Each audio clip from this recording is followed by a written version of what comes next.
No business owner wants to lose $3 million producer a year. Correct. What Correct. led to it? Why did you quit? I'm very good at sales, very good at meeting insurance adjusters, very good at getting referrals. But what I'm not very good at was the back office stuff. What could business do to keep a guy like you? I'm living for the referral from this customer. I'm not trying to take every penny and say, yay, from this one. No. Welcome back, everyone, to Business Hats Podcast. Today I have a very special episode. A couple of years ago, I interviewed this guy. He was a sales rep for a roofing company in Atlanta, Georgia. Then he went on his own, and we're going to talk about that journey today. Journey from the sales rep to business owner. So brand new hat on his head. I want to capture the moment. You already know him. His name is Ali. Ali, how are you doing, my friend? I'm doing great, Dmitry. Nice to see you again. Absolutely. So I guess interview went well for you for the first time, so you decided to come back? Oh, it went great. You won't believe the amount of people that I would see out there that would say, "Hey, I saw that interview. That was great.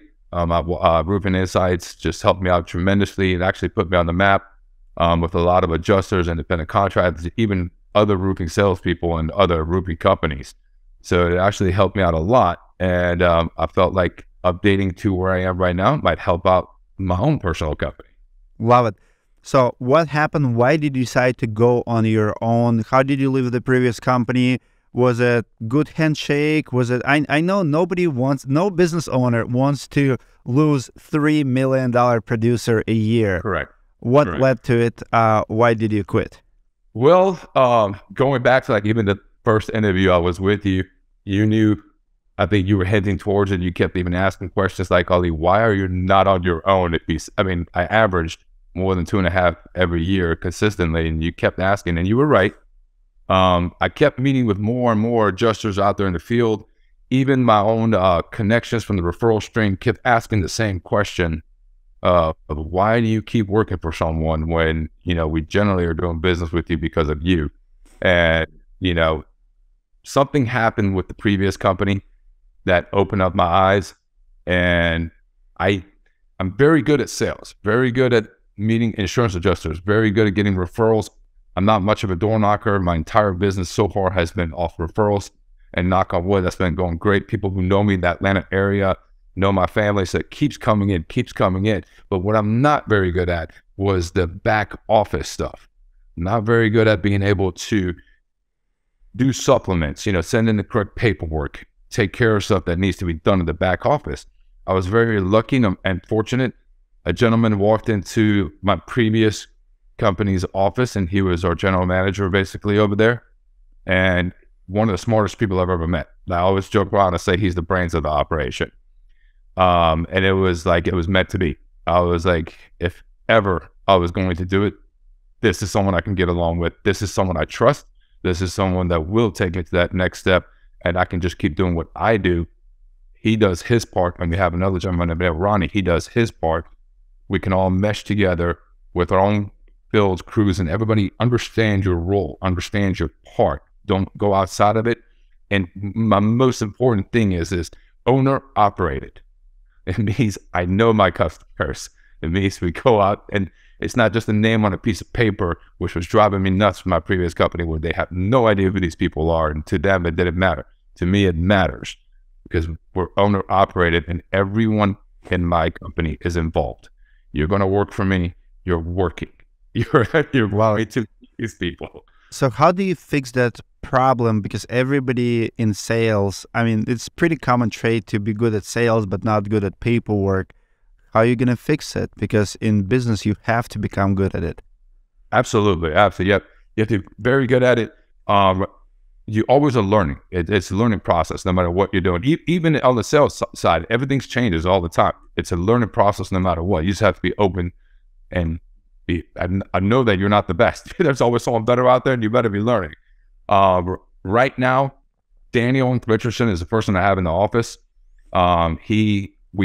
The way it works is I get out there, I get us the referrals, the leads, I get out there, meet the customer, deal with whether it's repair, retail, if it's an estimate I need, I send over all the paperwork and everything, and Daniel handles making an estimate for me. If it's an insurance, I meet the adjuster, we file if it's necessary, or if it's a repair. Ronnie's the person that I bring in because I'm so busy going from one customer to the next customer, trying to see what the issue is, which department it needs to go to. I don't have time to go back to that customer once they do pull the trigger or once the check does arrive or to schedule that. Ronnie's very good with customers. He's very good keeping up with customers and very good with keeping that communication alive. Because to be honest with you, I lose that communication. So it worked and meshed perfectly. So Ronnie does his part. After I'm done, I got you what you needed. Ronnie will take over. He'll do the shingle color board selections for you, schedule you, whatever's the problem, you know, it's too much of a mess, you need us to come back, whatever it is. Ronnie's there for the customer. I'm there because you called me, you wanted to see me. I'm going to figure out which avenue to take you down, and we're going to get everything done for you. Daniel takes care of everything in the background. If it is insurance, he knows how to get the supplements. Get everything done that we need from the depreciation checks. I mean, he's, in all reality, I'll be honest with you, Daniel, I would have never pulled this trigger without Daniel. So you need a good partner. If you're in the sales, you're pretty much saying have a good partner to balance you. That's what I hear. And he's have the same work ethic, work mentality. You know, not see things for now, see future tense, and you got to have the same vision. And that was also very important to me. And all my people that have worked with me, they definitely have the same vision. We don't live for the day, we live for the future. You know, take care of this customer. I'm living for the referral from this customer. I'm not trying to take every penny and say yay from this one. No, I'm trying to have this customer have a great experience with us, because trust me when I tell you, referrals come down the street. This customer will meet someone somewhere and say, oh, you got a roofing issue? I got the best person for you. Here you go. Here's his phone number. His name is Ali. Go give him a call. That vision to me is more important than anything else, because they will always know when they call me, I will take care of them, and they'll give it to your friends, family, pass my number down. I won't let you down. So that vision was important to us. We don't just attack, even with adjusters. We meet adjusters over and over again on different roofs, the same adjuster. We don't argue and beat that adjuster to death, because I'm going to see him make the end of the week at another roof. If this one's not going the way we are, I'm not going to say, he's doing his job, I'm doing my job. We're like lawyers going to court. I represent my client, you're representing your side. Try to do things right, try to do things good, and it always does pay off in that end. And that's what I always mean by live for the long term, not the short term. Even adjusters respect me. They know I might not agree with you sometimes, but I'm not there to kick the ladder or throw you off. They're going to have a discussion with you and be civil about it. You know, and we'll try to figure something out together. Have you seen, we have Randy, Perimeter Roofing, Randy on the channel recently with his video with the adjuster. Have you seen that video? Yes, I have. And I know Perimeter Roofing very well. I actually like them a lot. I think Perimeter Roofing does a great job. What's your take on that? Like, what's your take on that video? Would you do something like that if you're confrontational? Would you film it, put it on YouTube? No, that's not me. That's just not me. I mean, right now there's a company out there, which same company he videotaped. I'm not going to come out and say who they are. Yes, things have changed. They're actually putting people out there who are not experienced at all. Like we had, you know anything about roofing, you know what pitches are? We had a gentleman that was on a 4-pitch roof with rope and harness and was scared to walk around. And he was not calling anything. And we're all like, what's going on here? But yes, it is frustrating, but I'm not the type to record anybody. But you do have those kind of arguments. Yes, the arguments always, they do happen, but it's civil. I'm like, okay, you're saying this is not wind. You're telling me this is thermal cracking. What classifies to you as thermal cracking? Well, what experience do you have? How long have you been in the industry? Like the gentleman that I'm speaking of that was with rope and harness on the 4-pitch, he said he was in the industry for 20 years. I have never seen anybody in the industry for 20 years put on rope for a 4-pitch roof and be scared to walk around. And the shingles are flipped up, and he was like, oh no, that crease is only thermal. We're like, what are you talking about? Like, but it does happen. It does get frustrating. My ears might turn red, my cheeks turn red, but you don't want to be the argumentative type. I don't, because my homeowner is watching me downstairs, my client, my customer. I want to look more civil. If I have to come back, I do it differently. I go back, you know, reschedule another adjustment. I request a different adjuster. Why? I talk to the manager. I do whatever I can to get it going again and get someone more qualified out there. Yeah, but I think did I call him Randy? It's a Raymond, not Randy. Right. I know permanent roofing. Yeah. I was talking to another Randy earlier today, and it's Raymond. So you were actually on Facebook around here that's been shared a lot. Yeah, it's for sure it did. He was on the podcast earlier as well. You wear business hats now. Business hat. Before you were wearing sales rep. How many hats do you actually wear? Like, explain to me the difference between two positions. What salespeople don't know or understand about ownership of this business? Because I feel like a lot of salespeople take it for granted. They don't understand what's going on behind the scenes in a company. So you've been both. You've been a sales rep and now you're the business owner. By the way, how are the numbers so far? Like, what kind of numbers should we manage? I mean, it's a lot better than I ever expected. And thank you, Lord. Thank you, everything. Our first quarter, we sold more than $1 million while we were trying to still get things together. How many people? How many people have been selling? We had 2 salesmen. Wow. 2 salesmen went over $1 million our first quarter. And we were trying to figure out, we haven't even started marketing yet. It's all still referrals. And then for this year, just the month of January, we already sold over 300,000, but we also signed up a $1.3 million complex as well. Mm-hmm. Yeah, we have it. So it's supposed to be the slow season, blah, blah, blah. None of that's affected us at all. I keep my overhead pretty low being a new business owner. So I'm not stepping out of my boundaries and want to show off everything, go get a big old glamorous office and, just big trucks. What do you drive? Yeah. I'm not a big shot. We're owner operated. I'm on a roof. My office is on a roof. I'll see you out there. Wow. But so that's helping out a lot. But for the hats, I've experienced, it is a little bit different. Like you said, before when I was just a salesman, I was sold the roof. I was looking for my commission.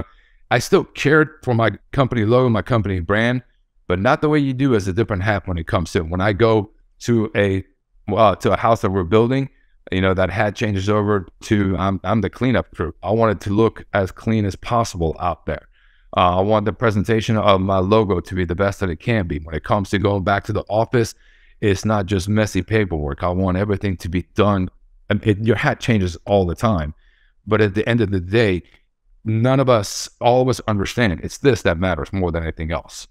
Like how the NFL have their logo and they're protected. Well, this is my logo. I protect it.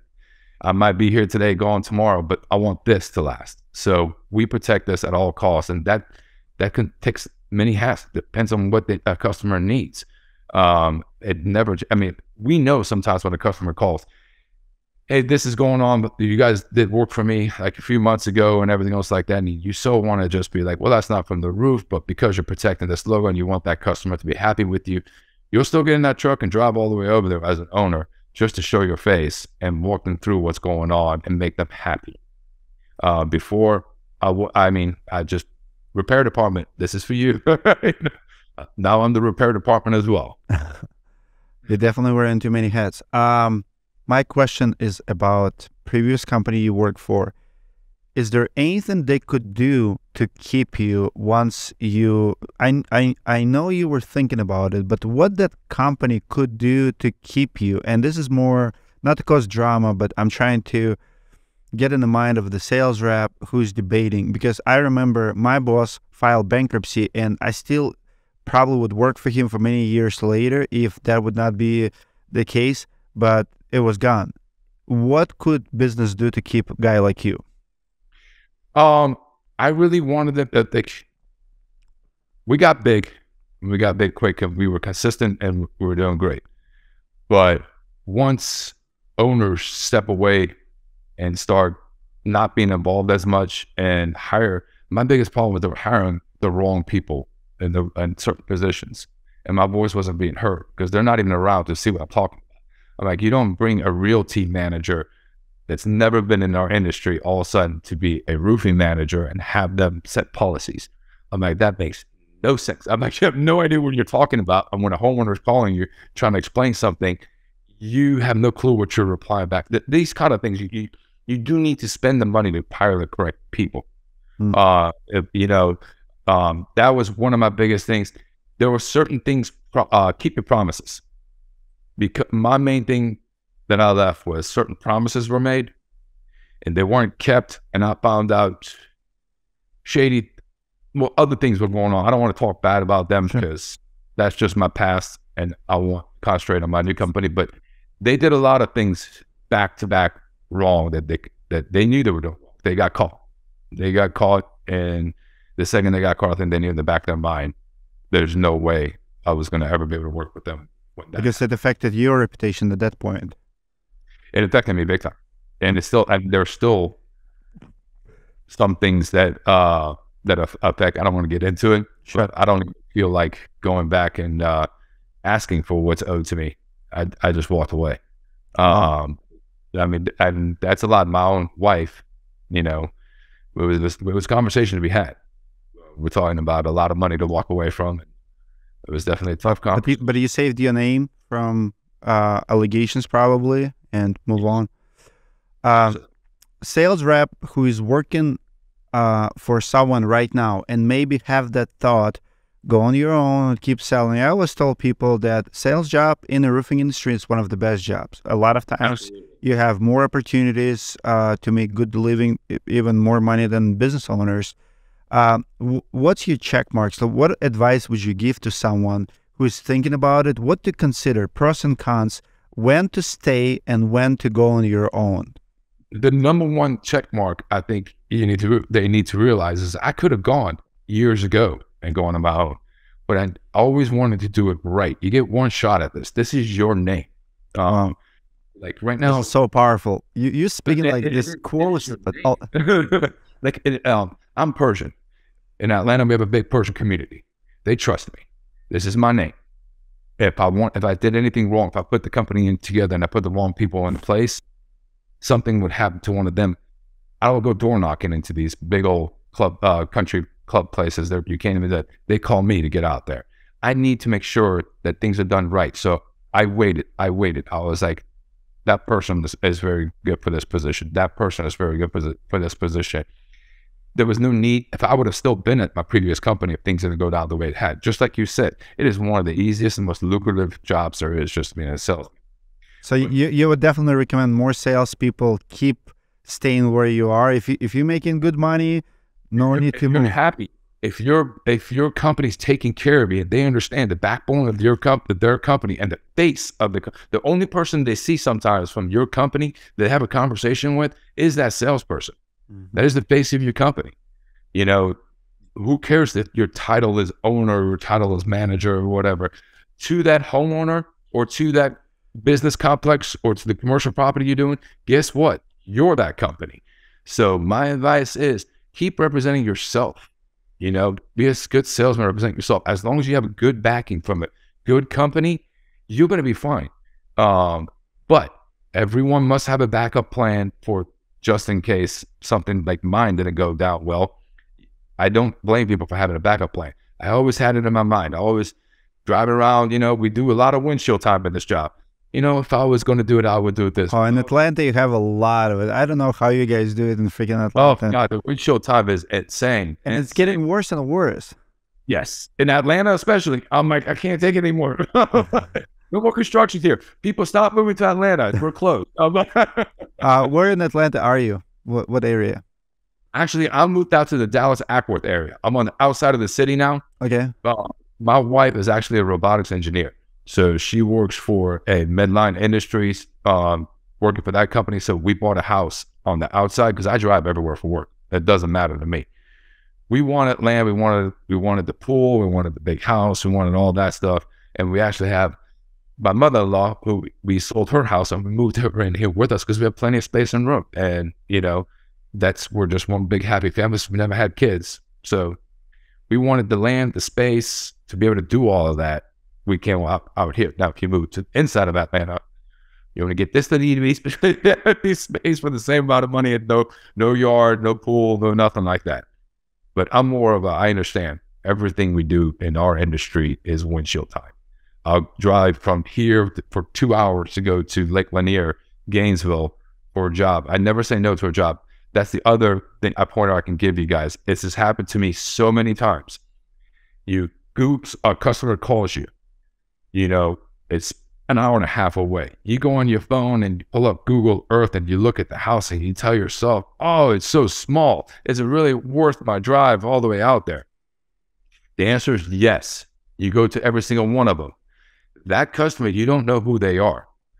I have gotten churches after churches or complexes that they work for this factory or that factory that actually came from the smallest roof you could think of. Love it. I went, met the customer. The customer was fantastic. She had a great time with me. She was like, would you mind meeting my pastor? We've been needing a roof, but we don't want to deal with people we don't know or trust. Next thing I know, it's a major project. All came from this thing. So I tell you, you never know. And I can't tell you how many times this happened to me. You will go to the smallest house, not much profit there. You're tired, you drove all that way. You're cold. It's raining, whatever. Trust me, take care of everyone. You never know who they work for, who their referral stream is, and one can turn to 20. I took care of a customer where across the street, the lady had 20 rental properties, not small. She just happened to be there saying hello to the lady, brought her some food. She met me while I was taking care of the roof. She goes, well, I have rental properties. Would you mind coming to look at my rental properties?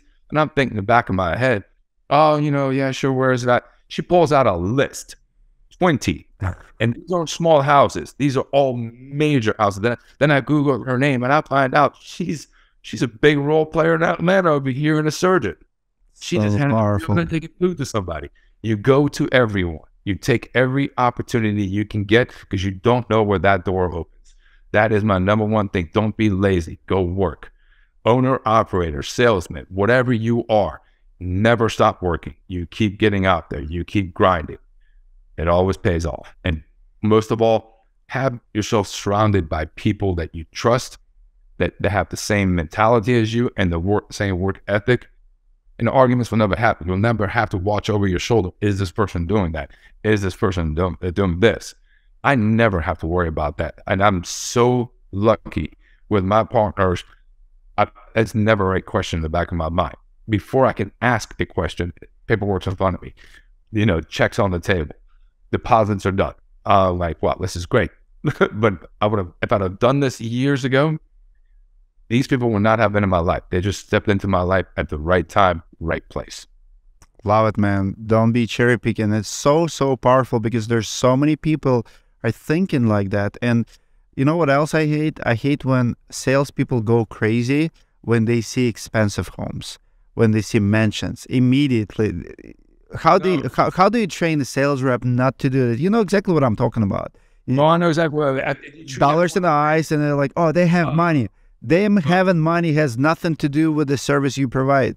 No, you treat everyone the same. You treat everyone the same. I'm not going to say anything bad about people who have money, but in our industry, if you ask other salespeople, the one that has that big house, most of the time will give you a bigger headache than the one that has the smaller one. That's the reason why they have that big house. They need their money. But everyone, treat them all the same. Everyone, treat them as you wanted. The old saying, treat them as you wanted to be treated yourself. That doesn't matter. You treat everyone the same just because it's a big roof or small roof. None of that matters. The other thing I could tell you about is other roofing companies that you were talking about, Perimeter Roofing here in Atlanta. I'm friends with a lot of other owners that are in roofing companies that are here in Atlanta. They're not competition. You're not going to get to 10 million homes all the time. Don't be mad at other roofing companies. Don't be trying to put them down or anything like that. I think learning from other roofing companies helps you out, but know which companies are good. Know who's been around. Know who hasn't. I'm not telling you to go learn from everybody because we all know 2 men in the truck pops up with a ladder every day. Know who you're working with. Make friends in this industry. Get advice from people. I get advice. I don't know everything. I'm a new owner. I know my other friends who own roofing companies that are successful, and thank God they're successful. I can call them and ask them. They're not shy about telling me how to be successful. They'll tell me. Be like, no, Ali, try this app. Don't do that. If you want to do marketing, I've tried this before. It didn't work for me. Why don't you try this? Make friends. Don't think everyone that's not you is your enemy. They're not. You cannot get every roof that is out there. You don't be greedy. Understand that we're all in the same industry together. Even the adjusters are out there in it with you. homeowners are just wanting to have the best experience possible. Because most people, how many times in their lifetime they change their roof for a 30-year architectural roof? Probably the only time that house is going to get that roof, and then they're going sold it or something like that for that house. They don't know the process. You walk them through it. But that's my only advice as I got. And Dmitry, I got to tell you, one of the things that I wanted to talk to you about is one of the last videos I saw of you. Do not do any more polar swimming ice freezing on the roof. And I saw a video of you before I got on the roof. I'm waiting for people to show up. I pull up a video of you doing the polar dance and I'm like, I'm freezing, getting all wet. This guy's jumping in ice water. but this is why you're freezing. When you start doing cold plunges, you're never gonna be cold. I never wear. This is what I wear all winter. It's -20 outside. I don't put jackets because go to the car and to the other buildings. You don't need it. I can be 20-30 minutes outside very comfortably, almost in any weather. I don't wear gloves. Gloves are for girls. Hats are for girls. Jackets for girls. Shaking. I was watching the video. I'm like, he's not even shaking. He's just sitting in the water, just talking about it. Waiting for you to like. Do you know how good it is for you? It's better than sauna. By the way, if you come to Orlando in 2 weeks for our conference, I am bringing my sauna, and I'm bringing my freezer. You'll get to experience. We're doing it on the back of the parking lot. Really? I did it last year. At the parking lot at the Rosen Center Plaza, I have a huge sauna, portable, on the wheels, and I have a freezer. We did it last year, and we have exercise plates, everything. So every morning, 6 in the morning, we exercise, we sit in the sauna, we do cold plunge, we do two, 3 sessions like that, and we'll go to the conference. It's a must. And at the end of the day, the same thing. Let's go. Dmitry, look for this old man to be down there. I'm going to come up and say, I want to try this, Dmitry. This old man's going to come down and try it out. You will never be the same. And let me tell you this, my sauna is hot. What do you get in a lifetime? 170, 180 maybe. Mine is like 220, 240. Wow. You sit there for 10 minutes, you're begging for ice cold water after that. And you will never be the same. As long as it sweats off some weight, I'm looking for it. I'll bring some of that on. Handmade damage in your market. How often do you see it? How often do you see guys crisping the shingles when they try to make vandalism essentially? This is why we're facing what's going on right now with the insurance companies, and they're tightening up and everything. And I see the biggest joke we have is, oh look, wind was scared of heights. It just so happens it's in the valley is where the crease shingles, or right here where it's hand accessible. Oh, wow. Wind was scared of heights. It's very obvious, but you're just killing our industry by doing that. You've already caused it to be tougher than it used to be by so many people doing that. As you stay in this industry, if you can tell immediately when you get on to inspect a roof, someone else has been on there, and you can tell if there's mat transfer or wind is scared of heights, or it just doesn't make sense to you. We live in Atlanta. Storms come from the southwest. How is there wind on the north? Or how did that happen? I don't know of any storms that come from the north. You know it, then that means the adjuster knows it too. Then that means that's what happens when our industry gets more tougher, tighter, because we're doing it to ourselves. I ask everyone to please do things the right way. That way we keep it, even with the people we work with all these insurance companies or homeowners, everyone's happier. The reason it gets this tough, the reason they tighten up like this and everything goes crazy and they try to thin out, it's called thinning out the herd. They're looking for you. They're going to thin out this herd, take you back to the old classics, the people who know how to do things correctly. And as tough as it is times are right now, I don't mind it. Thin out this herd. God, I see it more than you think.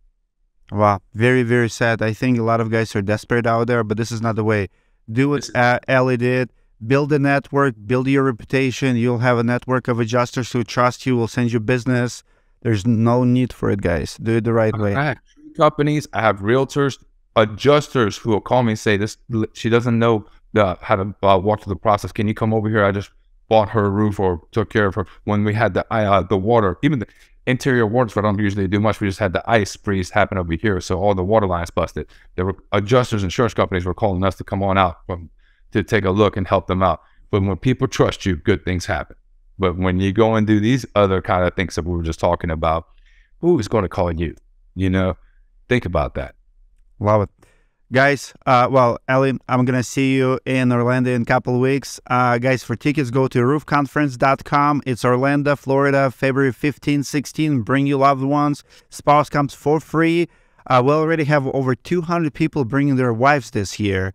It's going to be, amazing Valentine's week. I mean, it's Orlando, beautiful strip. You're going to have a lot of, we have private concert just for our attendees. We have lunches, food, welcome party. It's gonna be blessed. We know how to do good conference, good event, and we know how to have fun. Love those conferences. Love. Looking forward to it, Dmitry. Absolutely. See you guys in the next video.